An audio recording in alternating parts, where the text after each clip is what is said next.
Hi, this is Arthur, and this is a summary and explanation of the story from all Trailblaze missions released in the game Honkai Star Rail version 3.5.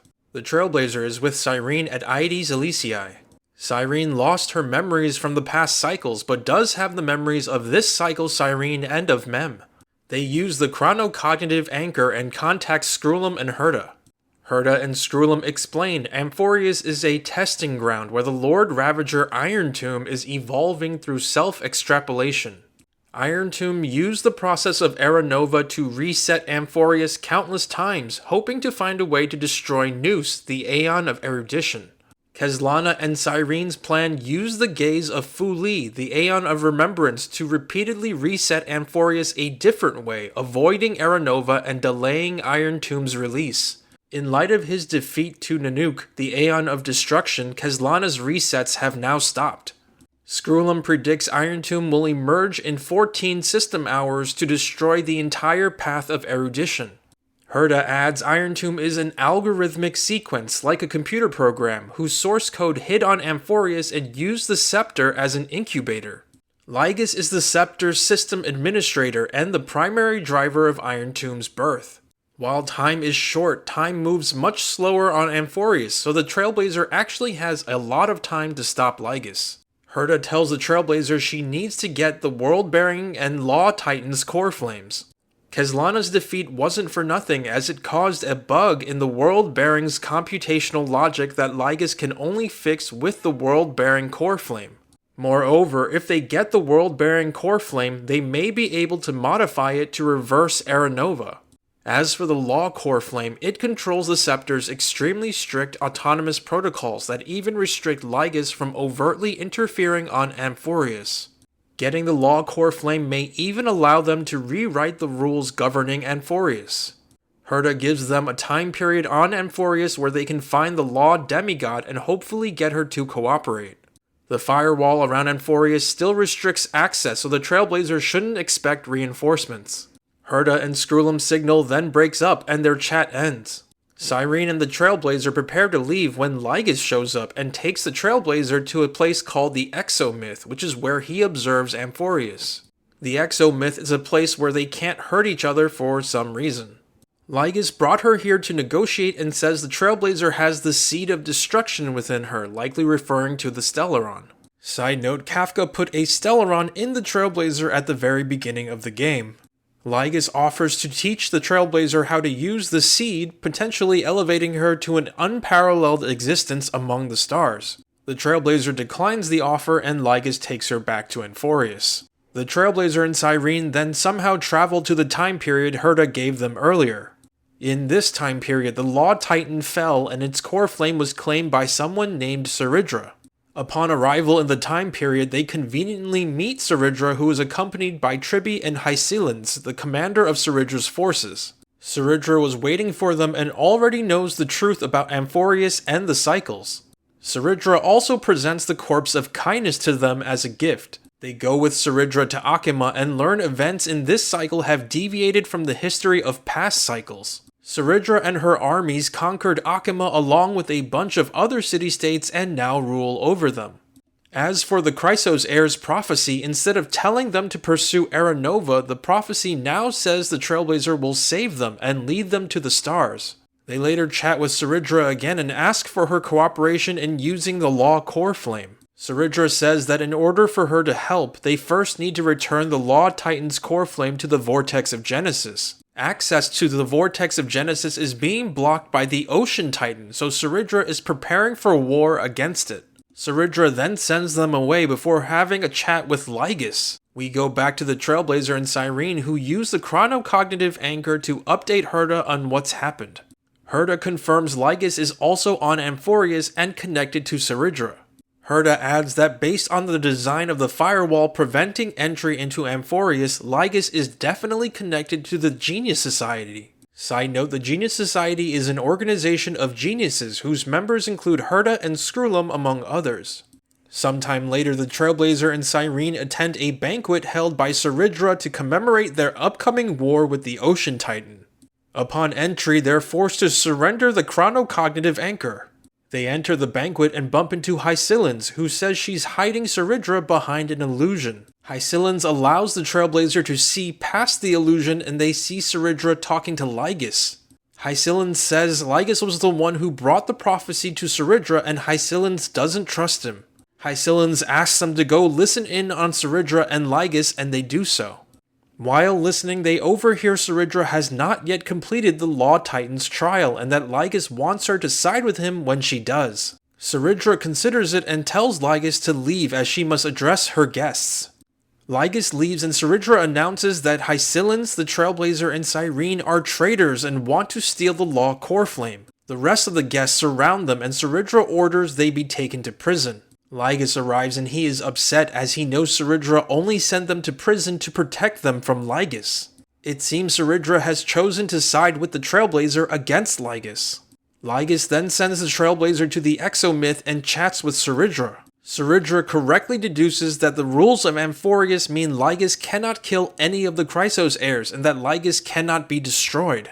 Saridra then uses the chronocognitive anchor to summon projections of Herta and Screwlum, who recognize Lygus as a member of the Genius Society. Screwlum says that with Saridra's cooperation, they will soon be able to write commands into the rules that govern Amphorius and that Lygus cannot win. Lygus responds he can achieve his goals in other ways, like by reducing Akima and its inhabitants to rubble. We change perspectives to the Trailblazer who's in the Exomyth. A projection of Lygus shows up and explains the Exomyth has been modified to contain the Trailblazer.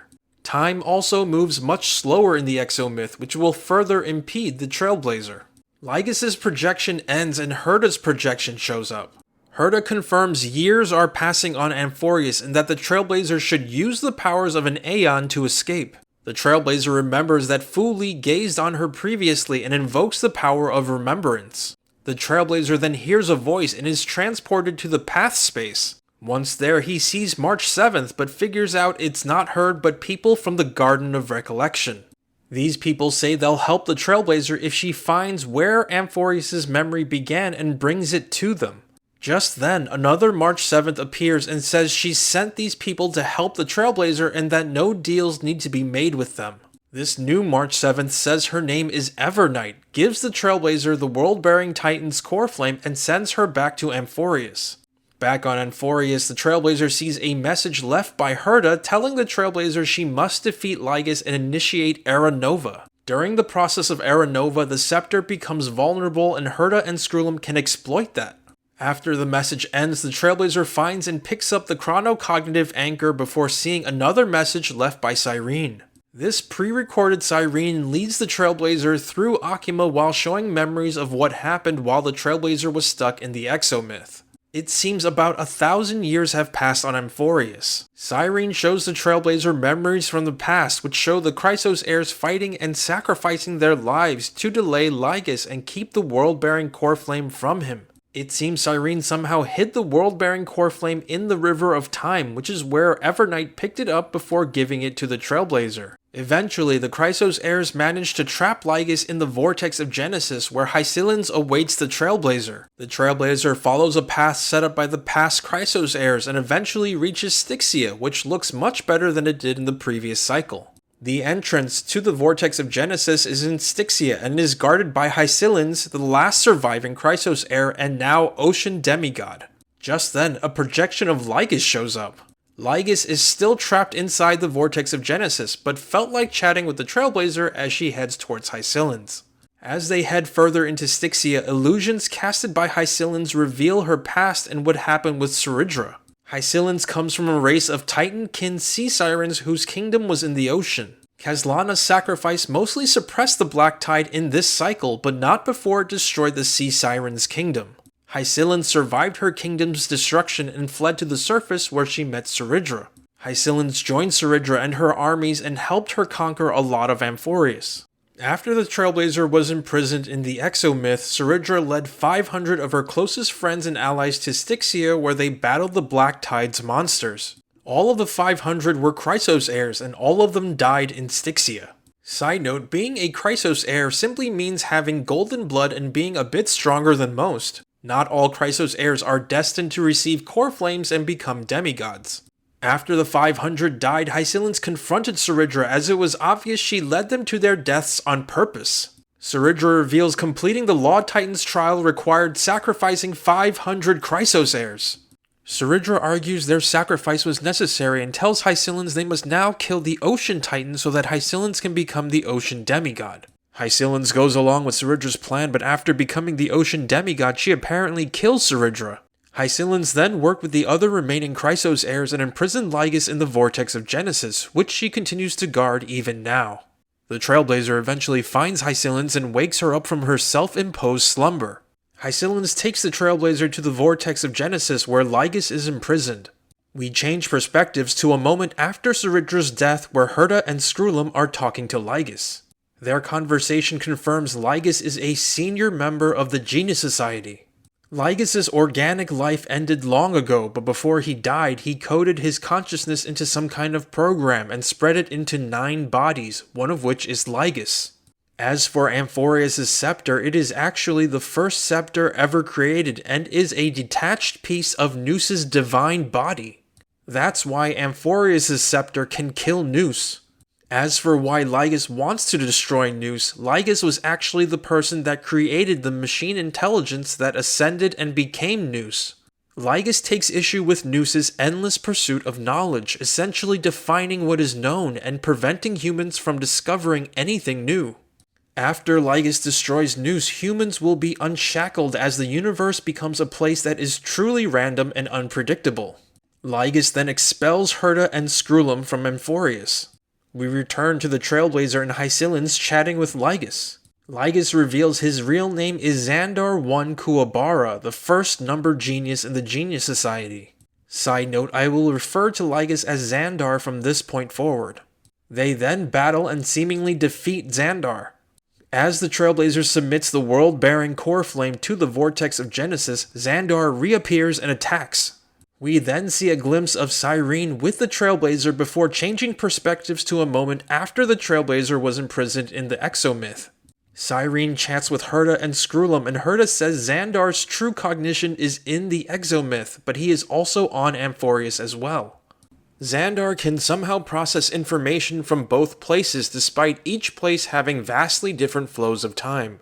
The group comes up with a plan to use this ability against Xandar by planting an endlessly looping memory into him. Thanks to the extremely fast flow of time on Amphorius, this will flood his cognition in the Exomyth with information and trap him in the memory. Herta then addresses Cyrene and tells her she is a mimetic entity born on Amphorius who only awakened with the Trailblazer's arrival. Herta hypothesizes Cyrene's existence is completely attached to the Trailblazer's memories. If the Trailblazer ever forgets about Cyrene or loses her connection to Amphorius, Cyrene will likely disappear forever. We go back to Cyrene and the Trailblazer. Cyrene says she's been hiding and waiting for the destruction of Xandar's body on Amphorius, which will then cause his timelines to intersect. Cyrene injects herself into Xandar's cognition and, with the help of Herta and Skrullum, contains Xandar. The Trailblazer now submits the world-bearing core flame to the Vortex of Genesis, and Hycillens sees Saridra. It seems that before Saridra died, she asked Cyrene to give some memories to Hycillens when everything was over. Hycillens sees memories of the time before Saridra sacrificed her 500 soldiers. In those memories, Cyrene shows Saridra a glimpse of the universe through the Trailblazer's memories. We change perspectives to a conversation between Hycillens and Saridra right before her death. Saridra reveals changing one of the rules governing Amphorius requires the death of one demigod. Saridra wants to change a rule to help the Trailblazer and orders Hycillens to either kill her or to kill herself. It's unclear whether Hycillens followed the order, but Saridra died either way. We then see a montage of major moments through Saridra's life before seeing Hycillens standing in front of a body of water on the Law Fu. This memory likely came from the Trailblazer and is Saridra's final gift to Hycillens, which is an ocean beyond the sky.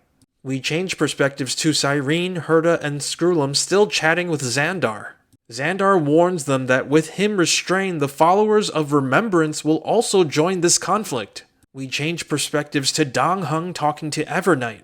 Dong Heng is suspicious of her, but Evernight says she is March 7th. She simply regained all her memories. And that is the end of this mission in this video. If you liked what you've seen here, please like, comment, and subscribe.